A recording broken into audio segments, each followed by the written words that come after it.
Um, I wanted to express this idea and why and why democracy sells. Okay, so democracy is an idea or concept.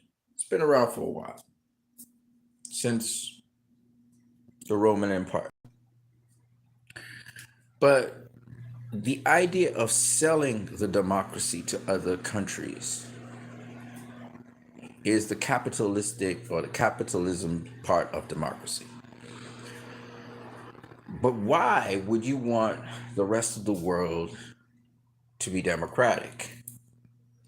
Because what can happen, and this is sort of a subset of globalism, is now you can conduct trade in a manner in which the person who has given the system to the world has sort of a head start on everybody. Okay. Um, if you look at America's culture, especially in the entertainment industry, in which I am a part of, you'll see that this is something that's sold to the world: entertainment, whether it's in the form of movies, whether it's in the form of music. And that aspect allows for the culture of America to also be passed on to the world. In a way, certain things are a propaganda campaign. Take, for instance, movies. Take, for instance, music. Can be a form of propaganda, but it's very entertaining. It's very interesting. A lot of people in the world. Okay, here's another example of democracy and capitalism. So out of democracy, we got the World Wide Web. Now, the internet has been around forever, but the World Wide Web allowed citizens of different countries of the world to interface with each other. As a result of that, here's where the capitalism comes from, and here's where the democracy fits in. They fit hand in hand with one another. Um, Commerce and trade now had no boundary. You could ship things to different countries, you could interface with different business people. But in addition, entertainment now had no boundary. Now, follow me on this. The byproduct of that, free markets, free economies, a free internet, meant that while it was somewhat of the Wild Wild West in the beginning, it became something in which democratic values and democracy could be shared. And the funny thing about this, which is really interesting, is because the internet was unregulated, we got people with different opinions and thoughts, and people going into different groups. But at the end of the day, people knew the baseline guidelines, the baseline morals that were necessary to interface with each other, even if they violated them. And then we started to see these internet companies and these internet platforms enforce those guidelines, those mores, which are part of a democracy. Even though those platforms are not necessarily democratic, but they allow for freedom of speech. But as usual, democracy is freedom within limits. So, what you have to understand is democracy and capitalism go hand in hand. One, it's through capitalism that democracy even is exported to the world. Okay. But then democracy feeds back into capitalism because with every society shaping in the image of the democracy of, say, the United States of America, the culture of America being given to the world, that allows for easier exchange and flow and understanding between different nations. which have their own microcosm of culture. And since America is made up of so many different people coming from different parts of the world, now different people from different parts of the world could add to the American culture and do business with America, while America also influences them, and their cultures can be mixed in America, and so on, so on, so on, so on. So that what you get is a free new world that is just beautiful because the platform is democracy. People begin to see and experience things, that they don't have in their cultures, as well as experience, things that would have cost a lot of money to do, like to go all the way into Hollywood. You don't have to do that anymore. You can interface with somebody on Snapchat or on this YouTube or on some sort of stream, whether it be some platform, and you can talk to them from different parts of the world, and you could do business from different parts of the world now through the technologies, through a democracy that formed these things and innovations. So that's the beautiful thing about democracy. It brings people together, and there is a certain fabric or set of rules that allows for people to build relationships with one another, and then by extension, because they have common cultural basis or common governing or political basis, they can interface with each other very easily because everyone in that system knows what democracy is and understands their role in it. And it also allows for new flavors of culture into the cultural fabric of the democracy, as well as, and allows for easier transactional flow between both parties. What I mean by that is, like, say I'm all the way in Trinidad right now, but I'm talking to you guys from some other part of the world, but all of us understand what democracy is. All of us understand freedom of speech. All of us understand these American values that were kind of propagated around the world. To that extent, that is the fabric that democracy affords. Though we don't understand all the details, we really reap the benefits of it, no matter who you are and where you are in the world. And so that's why I wanted to show that capitalism is not necessarily a bad thing. It's when people they take a capitalism, use capitalism without any moral fabric, or the culture is one in which their ethics is not, it's not beneficial to a lot of people, it's beneficial to a few. So always these systems, you have to look at, uh, are people manipulating the system for their own personal gain? Take, for instance, Congress and the Senate. They're probably going to vote to impeach Donald Trump in Congress. Now, here's the thing. Some people, for political gain, in spite of the horrendous, horrific circumstances that, and the potential for it to even be worse, in spite of that, what happened, what transpired, lives lost, and all of that, some of these people are still going to play political games. Okay. Now, their given states are not going to really enjoy that. I've seen, for instance, that Josh Hawley, his state, St. Louis, was, there's been a petition moving around online petitioning him to come out of office. The people have a strong view on him being in office. They don't think he represents them. Even one of the individuals that actually sponsored him, a former senator or congressman, he refuses to associate with himself. He regrets what has happened. He thinks that Josh Hawley has just simply let down the state and him and everybody else that they know. So his decision making is going to affect his future. But the point is that he has used his position and his status to compromise himself because he's thinking of his career, political gain. And that's how corruption happens. And he took a position that was a corrupt position. There is no substance in that position. And that was not the venue for that to happen. And the same thing with Ted Cruz was, he's been insipid for the longest while. So this is not strange. And I do hope that these people are removed from office as well as Donald Trump. How they will be deposed is the question. Will Congress depose? Will the Senate depose them, or will, because these guys look like traitors right now. They look like traitors to the republic. That's what they look like, and you know that was their choice. They made that decision.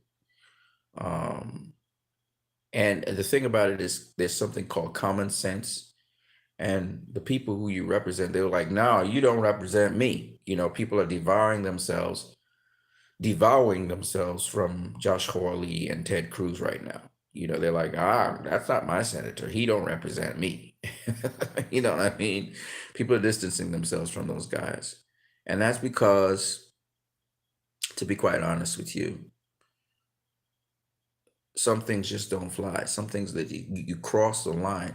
Some things are just unethical. Some things are just wrong, period. Like, you can explain away a lot of things, but you cannot explain away what happened and the language that was used in the buildup to what happened.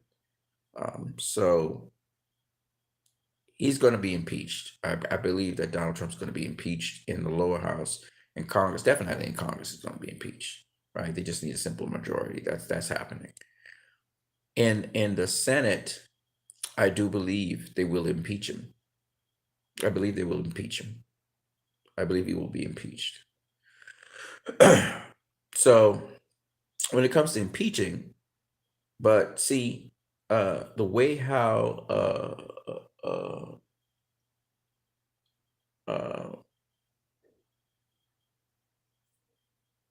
the leader of the House and the minority leader of the Senate right now approaching this is, they're allowing the Republicans to sort out their business with Donald Trump.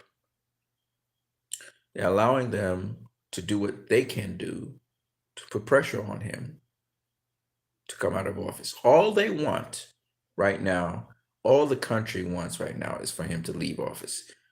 That's it. Um, and whoever has to monitor him or whatever, but he needs to resign. He needs to resign. Um, this is worse than Richard Nixon. Richard Nixon was spying on people. This guy has been speaking anti-democratic rhetoric about votes being stolen from him when it wasn't true. Top of that, he got people to mount an insurrection, a violent assault on democracy. Okay? That was his doing. There ain't nobody else to blame. That was his wish. And they planned it, and then they went out there to execute it. So that is inexcusable. It's inexcusable. And there's no way for anyone to be able to defend that. So it's up to the House and the Republicans, and this is the message to the Republicans directly. I'm going to say directly to them, because they actually represent a party that pretty much represents capitalism. And capitalism is an important part of democracy. So we need Republicans. But at this point in time, we need Republicans to unite with their counterparts on the other side of the aisle on this issue of, if it comes to that,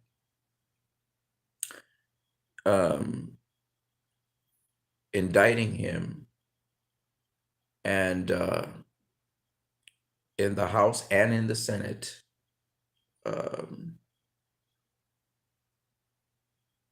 impeaching him. But it must be done bilaterally or multilaterally. And if they're not removing him, if he's going to leave office and resign, that would be great. If the 25th Amendment can be implemented, and Mike Pence can take over, great. It doesn't have to come to impeachment.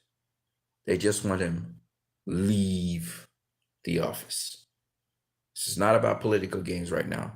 They just want him out the office.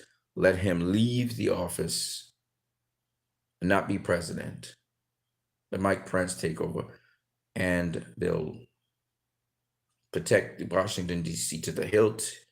The other places in, the other senates and governing places in the different states will be protected, and he can go wherever he wants to go. Mar-a-Lago, wherever he wants to go, sit down there. All right. And of course, whoever, the FBI, whoever will be monitoring him wherever he is. But other than that,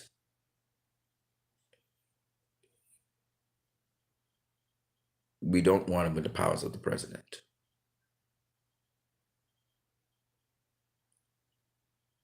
Did his job. He went through 4 years. Great. Hooray. Leave. They will deal with him in the courts of law, whatever, as is fit. Or maybe he can get pardoned by somebody. Somebody can pardon him, or whatever. But at this point in time, he needs to leave. That's what he can do. Leave. Capitalism and democracy work hand in hand, because businesses are free when you have a relatively free economy, and when you have people who live in a relative freedom of expression, and you can do certain things which you're free to do. You're free to enter into any endeavor. You're free to choose what direction you want to have in your life.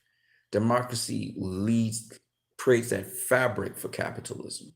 Capitalism doesn't really thrive that well in a socialist environment, in a communistic environment. It doesn't thrive that well, because the limits that are put on an individual do not allow them to freely express themselves organically. Democracy allows the individual a lot of leeway. That's why I said the system of democracy allows for freedom of expression. You're almost free to do almost anything. Once you're not committing crimes, you're free to do whatever. You're getting free to have your own political views on things, whether it's accurate or not. But in certain positions, like the president of the United States, when you're telling lies and inaccurate information on a regular, somebody needs to check that person. Like, there got to be some kind of law or something, for public officials, that, like, if they to make them more accountable for what they say. And those are the kinds of things we're talking because remember, like I said before, democracy and capitalism are hand in hand. Democracy is something that is sellable. So how are you going to sell democracy to the world if your figurehead is just crappy, right? Donald Trump is a crappy figurehead. He's not a very good selling point to the world. And you've seen how isolationist he is. He's not really about coordinating with allies and that kind of stuff. He's just crappy. He's a crappy selling point. And so,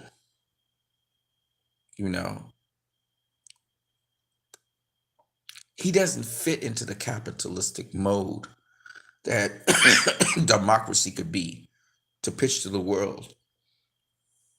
And then, because America has pitched democracy to the world knows what to expect from a president of the United States.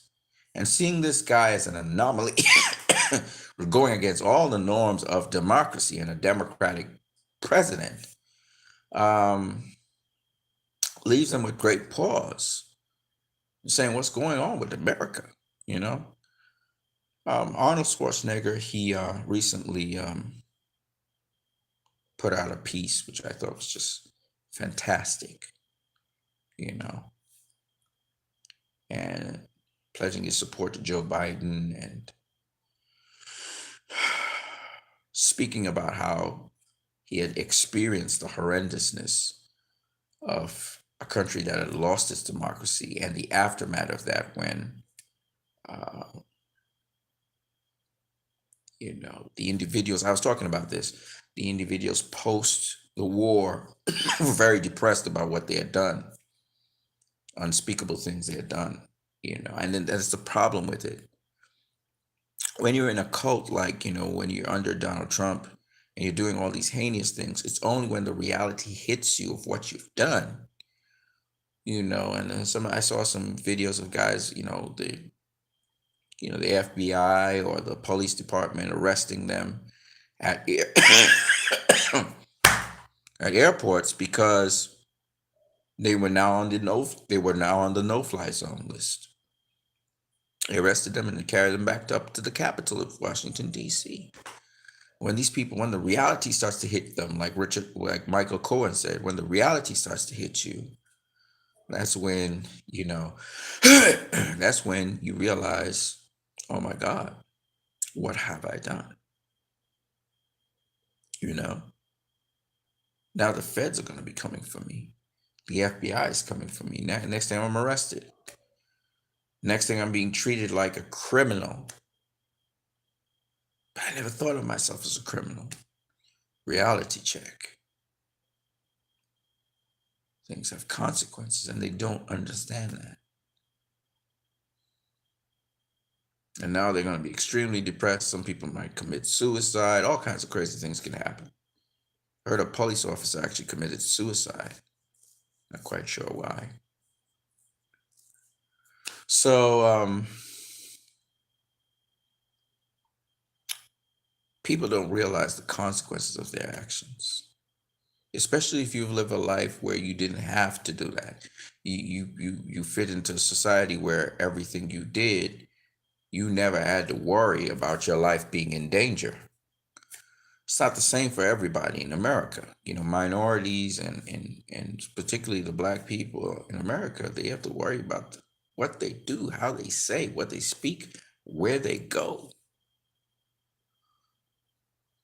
Because they don't know if they're going to make it through the day. They don't know if a police officer is going to stop them and try and irritate them to get information and irritate them to the point where there's a whole bunch of police officers pinning them down on the ground and putting their knees on their neck and stifling them to death. You just never know.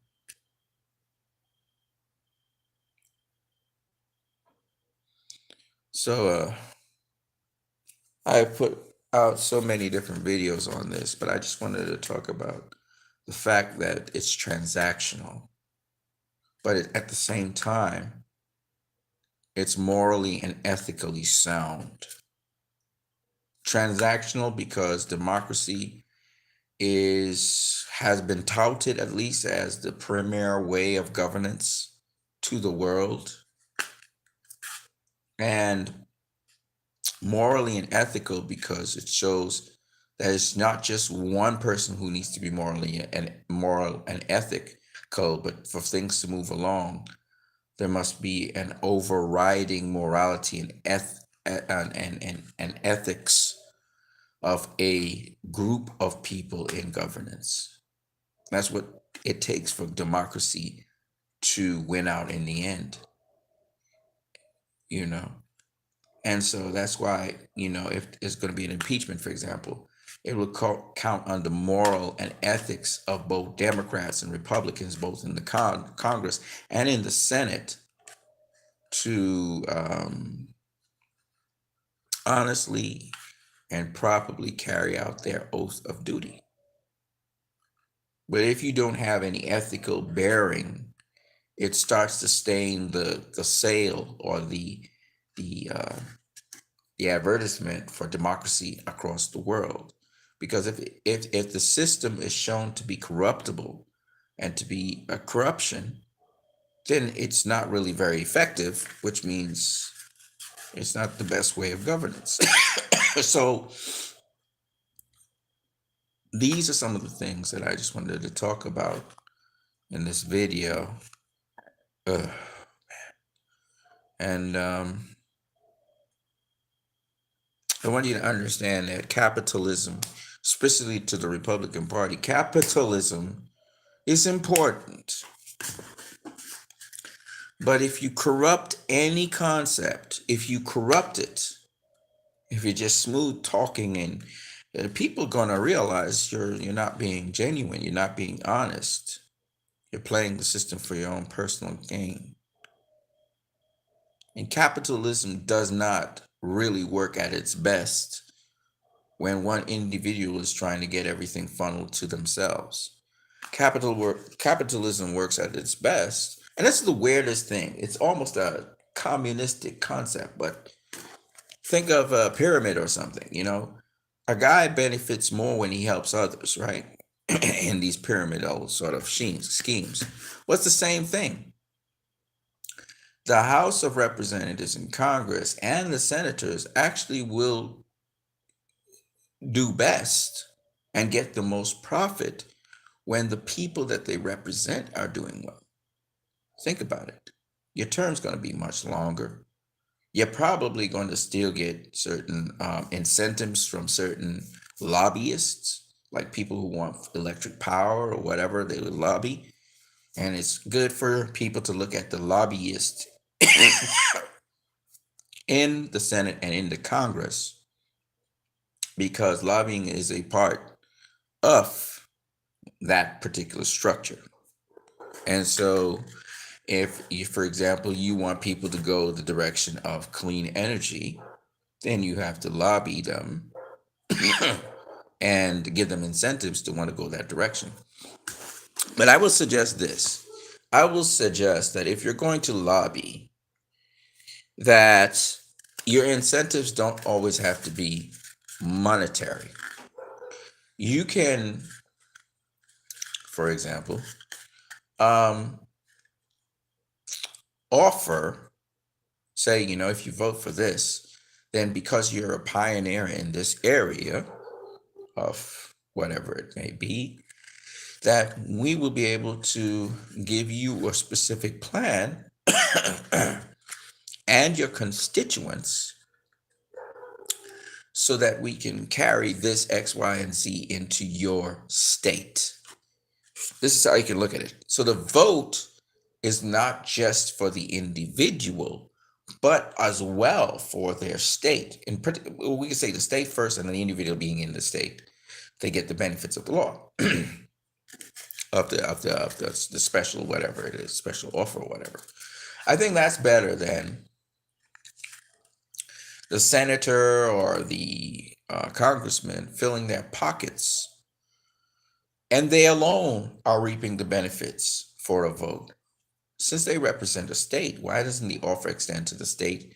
And instead of it being some sort of monetary offer, a literal monetary offer, or some kind of gift offer, instead, why not let it be a plan, a special plan for that state?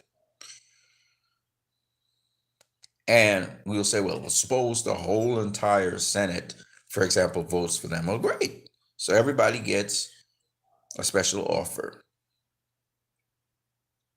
for their given state. It's straightforward business. And the point is, if it's a great offer, for your given state, why not take it? These are ways in which lobbying can, I think, influence in a positive way outcomes. But of course, the representatives should pitch it to their state. But then again, since it's for the representative and their state, well, obviously they're going to pitch it to their state. So these are just some of the things that I think could be utilized in negotiations for lobbyists. So maybe sometimes a lobbyist doesn't have to put out money in dollars. They have a certain value product, and by, again, having everyone, because it's about sampling, it's about testing. And so if you can get, the senator's entire state on board with your whatever it is, your program or whatever, you're going to make a lot of money, right? You're going to make a lot of money. And, I'm just saying that based on that, that's how you can approach the situation. Okay, I should be sleeping in the night right now. I'm not sleeping. I'm gonna brush my teeth. I still got some acid reflux. And that's because I'm constipated on the other end. I haven't been farting. So I'm gonna go fix myself up so that I make sure I'm fine.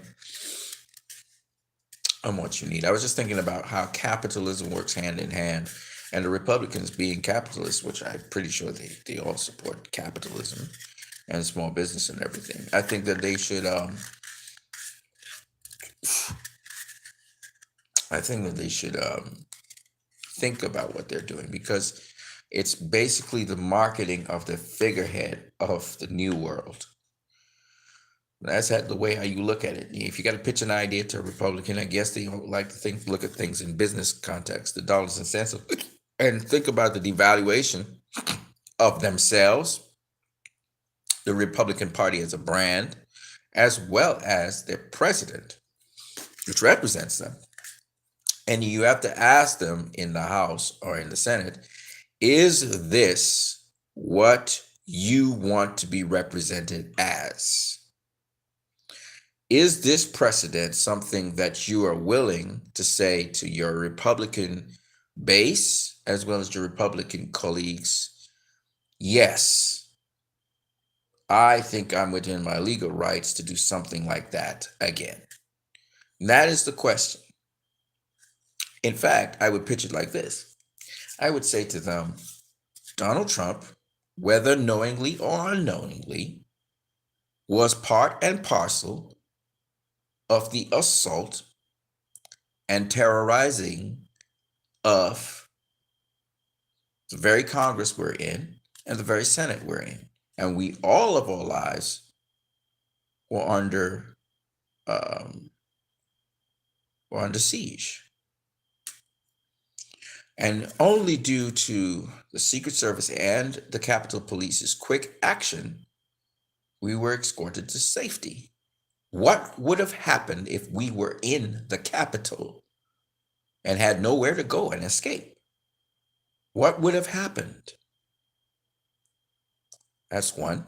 Two, like I said, are you willing to identify yourself with an insurrection? Because by not impeaching this man, that means taking no action. You are actually in agreement with the fact that though he did something atrocious, he does not need to be removed at this time for it. That is what it'll come down to, because it'll come down to branding. It'll come down to your product. This is what you represent. Are you saying, as a Republican Party, this is what you are and this is what you represent? That is what will be the question on the Congress floor and on the Senate. And those of you who choose to say this is a great precedent for the future, this is what I represent. Yes, I absolutely. And you know what? In the future, if a president does this knowingly or unknowingly, is associated with a riot against the Capitol, no, don't impeach him. No. Because that's what we represent. At the core of ourselves, we represent this. That's what anybody make an excuse for him. I don't care if they want to say, oh, well, it'll take too long. No. This is an option. And unless you come up with a better option, we're rolling with this. He's going to get impeached. Because he must know that we want him out of office. So if we got to do this the hard way, which is impeachment, and he doesn't want to resign, and he doesn't want, and the Republican Party can't handle their business in the sense that Mike Pence is supposed to do what he's supposed to do to deal with the situation. And if he doesn't want to do it, and the people around him don't want to do it, and the party's not pushing them to do it, then guess what? We're here. This is the point we're at. But we're going to do something about this. We're going to get him out of office one way or the other as soon as possible. And we want you to know that the American people want this as well. So they need to know, because you need to put pressure on them. Let them know, no, no, no, no, no, this is a no, no. This is a no, no situation. And now you have to decide if this is how you want to brand your party from this point forward, because that's exactly what's going to happen to your party. This guy's not staying in politics. He's not staying. He's not going to be the commander in chief. That's not happening. So you have to decide if you are going to oppose that or if you are going to go with it. And that's just as straight as it is. It's not about partisan right now or nothing, but your brand is going to be affected by it. That's the capitalistic side of it. You have to speak to them through their brand, because they don't understand. This is not a competition. This is not some sort of team sport right now going on. This is literally going to be etched in history what your party is. That is what the world right now is going to look at you as. And there's no explaining away about that. So the Republicans, both in Congress and in the Senate, need to have a long, hard look at what they're going to do next. Because the next move they're going to make has to do with Donald Trump. And they could either handle it in-house with Vice President Mike Pence, which I think I can't say this enough. If Vice President Mike Pence becomes president of the United States, we're okay. We're good. I'm not worried. The ship is now steady. He's a very steady guy. He's a very loyal guy. So I'm not worried. I know he's under protection right now because his family's in jeopardy and his life is in jeopardy. Okay? It's very serious what's going on. You know. It'll be a great thing if President Mike Pence, but it would be better, in my opinion, if Donald Trump conquers his will to want to win and for once actually wins in his life by resigning. That would be huge. And he would deserve an applause for it, because he'd have overcome his own internal drive and desire to continue trying to win by any means necessary. I don't know if that's possible, but one thing that can drive it in that direction, and pretty strongly, is exactly what Nancy Pelosi did. And especially if Mike Pence decides he's going to invoke the 25th Amendment. In between there somewhere, Donald Trump could say, okay, I'm going to resign. Okay? And they get him to sign off on resigning. So whatever it takes to push him to the point where he resigns, that's effectively the best way to go. That's the best option for him, at least. As strange as it sounds, that's his best option. The other options are all going to be detrimental. So it's in his best interest to leave. The American public does not want him right now. And there was a lot of people who were on the fence about him. There was a lot of Republicans even who were on the fence about him. And I've seen some Republicans, they broke down when they realized how much he fooled them. Like that he lied. That they can't believe it right now. They're still in disbelief. And some of them are suffering. Some of them are going to go into prisons. All kinds of crazy shit's going on. Too much chaos, carnage, and hurting of Americans. This is just too big. This is just too awful at every single level. And I'm not over dramatizing it. But goddamn, it could have been worse. It could have been so much worse. If even one senator or one congressman's life had been harmed, or all the aides, their lives could have been harmed, it would have been very tragic. And it wasn't that far away from becoming extremely tragic. And you can say what you want about the Capitol Police. You can say what you want about the Secret Service. They got them out of there. They succeeded at getting them out of there. They did the critical point where they needed to protect Congress and the Senate. They managed to pull that part off. And thankfully, all of them are there still to talk about it to another day.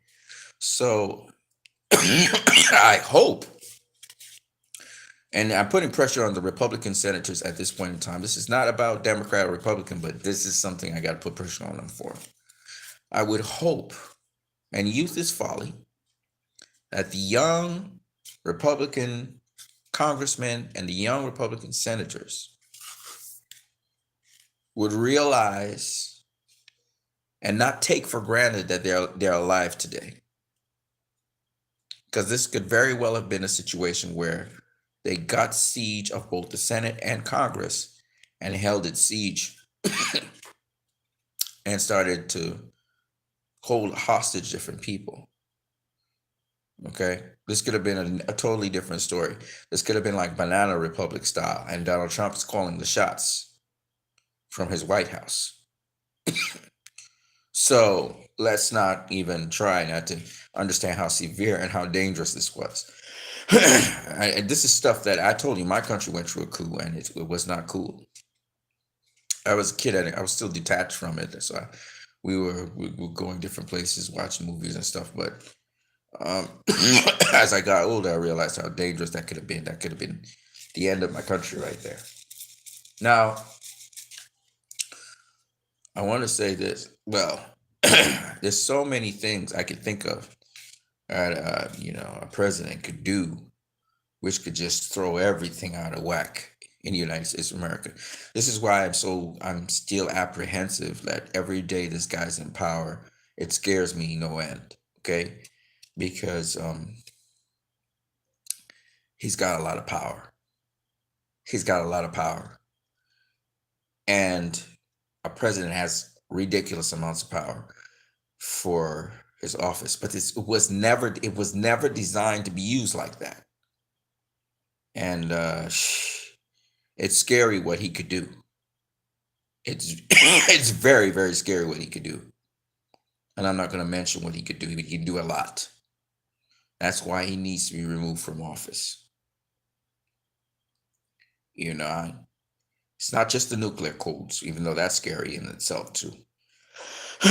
And he's unhinged. He's literally unhinged right now. So it's really in the best interest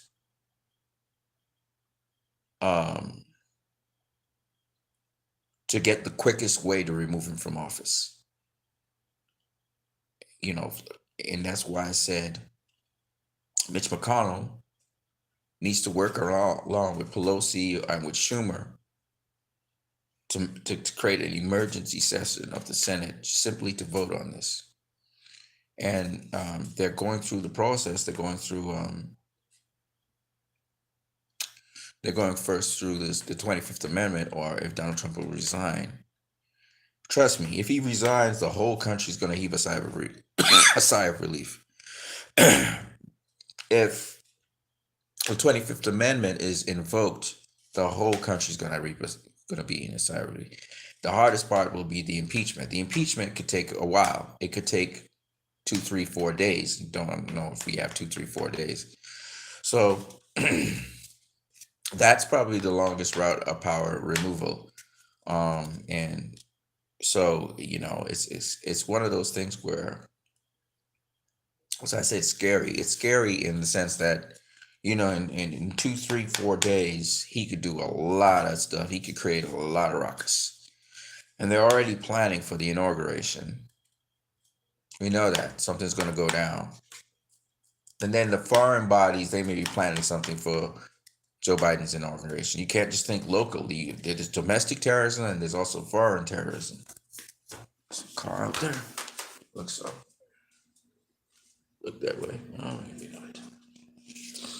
So it's really serious what's going on, and the way how these services were just uncoordinated for the confirmation. It means there are moles inside of there. There are people who deliberately tried to weaken a line of defense, and that's why this guy lost his life. Capital City policeman. And that's crazy because there's help inside and outside. And Donald Trump, he doesn't care. He don't care about nobody. So why should we care about him? Get him out of there. And Mike Pence, this is not a time to be loyal to Donald Trump. You have to understand what's going on. I don't care what anybody says. I'm gonna say my piece. This is not a time to be loyal to this dude and try to see him out of his presidency. This is not a good idea. And no, you're not going to be able to talk him down. You're not going to be able to control this guy. You're not going to be able to control him. Just accept that reality and make movements to remove him from office. But he must be removed from office. Every single day, that's why I talk so much about this, because every single day that goes by and I don't hear anything, that's cool, but I'm worried, because when you don't hear anything, that's when the worst can happen. This guy still can call people on the phone. He can get in contact with whoever he wants to get in contact with. So, not a good situation. I think people should take that power out of his hands as quickly as possible. I don't care what he's saying to anybody around there. He's going to pull the switch on you, guys. He's going to pull the switch on you, and then you're going to be in deep shit. So it's in your best interest to get the guy out of office so he doesn't have the powers of the president of the United States. That's the important thing, to take away those powers from him. That's the problem. Without those powers, now he's a citizen like everyone else. I just want to breathe a sigh of relief right now. The anxiety is high, you know? It really is. This is a prickly situation. Extremely prickly situation. And everybody knows this. Republicans, Democrats, everybody knows this. Independents, everybody knows this. It's not, I don't know why people are playing political games with this. It's like you have about half a ton of TNT sitting down in your house, and you're deciding, should I move it or should I not, while the house is on fucking fire. This is the situation. You know that fire gonna get to that TNT, and then the boom. So, you gotta find a way to move him, because he's not gonna move. So you gotta move him, and you got no choice. You've got to think about all the people. It's not about him now. You got to think about the masses. You got to think about the other fellow Americans. Are you willing to be loyal to a guy to the point at which he overthrows the nation and you still hang around, or he kills you, destroys the democracy of the nation? You gotta make that choice. You gotta understand, there are Americans that are looking to you for leadership.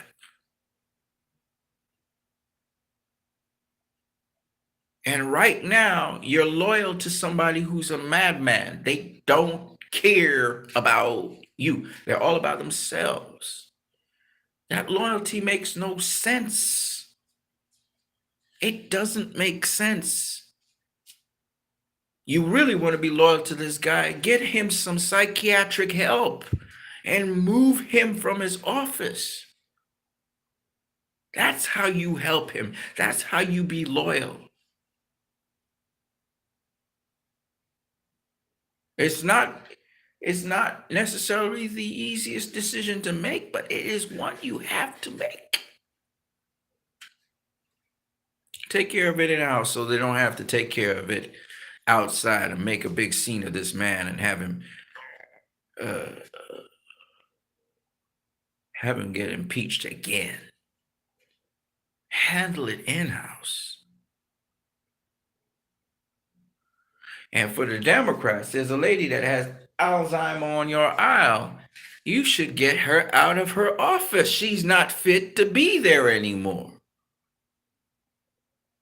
Get her out of her. What is wrong with these people on Capitol Hill? Your relationships are cool and everything, but she ain't remembering your relationships. She got short-term memory and it disappears. She's not fit. Remove her. Don't be afraid to remove her.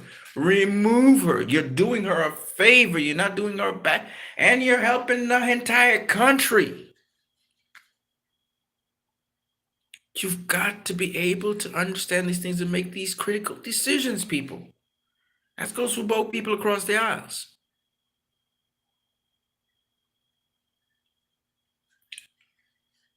Capitalism.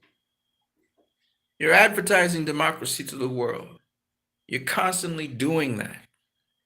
That's what you're doing. You're selling the system of governance.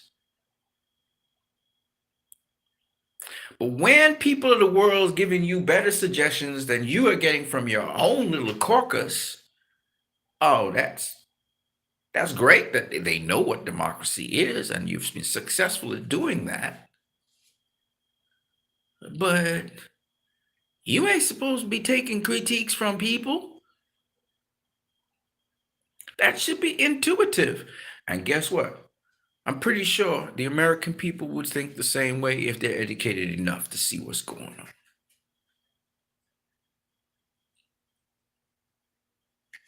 So I want to talk about capitalism and democracy.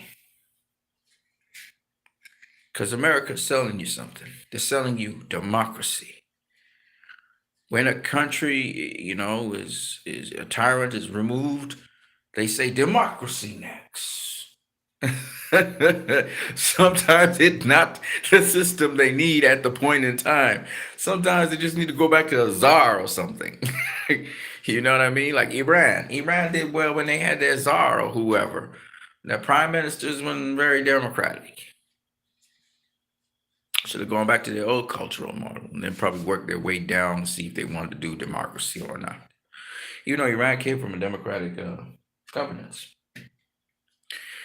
My point being, different countries have experimented with different ways of governing. It's not just America that has the only experiment. But here's the thing for us to always remember and bear in mind. When selling a product, you are selling the product as you have used it. So to be sincere and honest about a product, you have to sell it. You must try it first. So America has tried democracy. There are kinks and flaws in it. But by and large, it's pretty good. Here's the question when you're going to sell democracy to the world.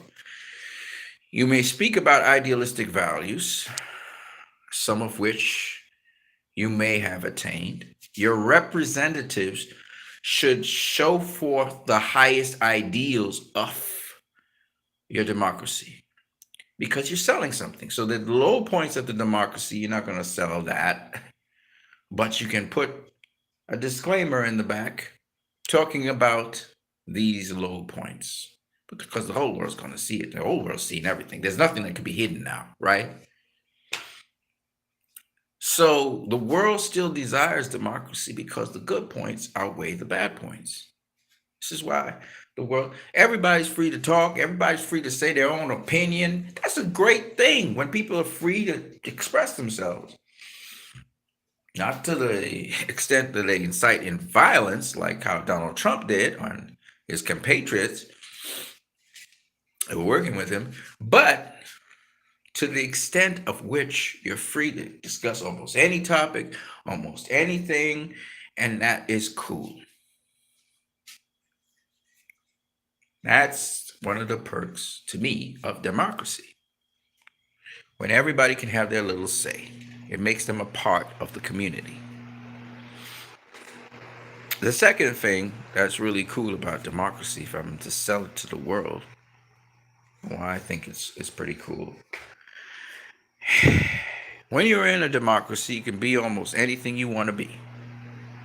As a citizen, that is. So once you're a free person walking around in democracy, The sky's the limit as to what you could be. The potential to be whatever you want to be. When I think of Zack Snyder's Man of Steel, that's the key. It's not like Krypton, where people were genetically engineered to be what they were. Kal-El was allowed to be whatever he wanted to be. So cool. I love that idea. And it's something that's beautiful about democracy, because I'm a creative person, so I'm not, restricted to any particular genre of music or genre of film. I like to express myself as it is at the moment. Now, this nasty hacking cough that you hear is because I'm kind of constipated on one end, so I can't really pass things out, and it's backing up on the other end. I can feel it fizzing.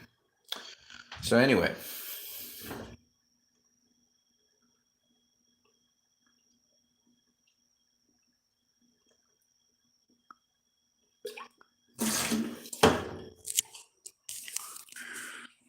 the thing about capitalism, why some people look at it in a negative way, is because the big business of capitalism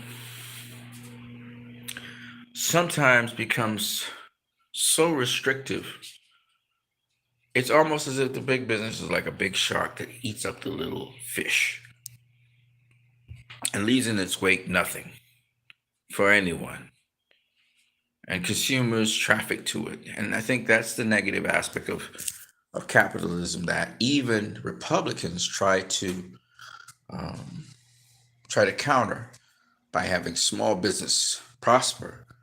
At least that's what their party was supposed to be about. So let me go handle this business, because I am stubborn. That's what's happening. Yeah, but I must say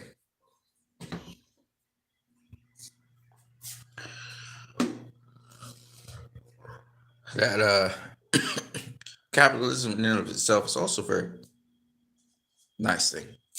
It's a nice idea. How flesh is put on it, and so on. That's why I'm a businessman. Remember, I'm a businessman. That's what I am. And I see, I see how I see how business works, and I see how capitalism works, and it's really great. And I would advise a lot of people to go into small business, get your businesses licensed and stuff, and get out there, man. Entrepreneurship is great. Difficult, but great. Can be difficult. I'll catch you guys later. I am what you need. Spent about an hour with you guys. I'm gonna get out of here. There will be no more videos on this topic probably by the end of Monday. I don't think I'll say anything else about it. It depends. I've talked my head off when it comes to this topic, so we'll see how it goes. You guys have a blessed night, what is left of it. And try to talk to you guys about boxing probably on Tuesday, maybe, or Wednesday. We'll see. It depends on how things go this week. You guys have a good one.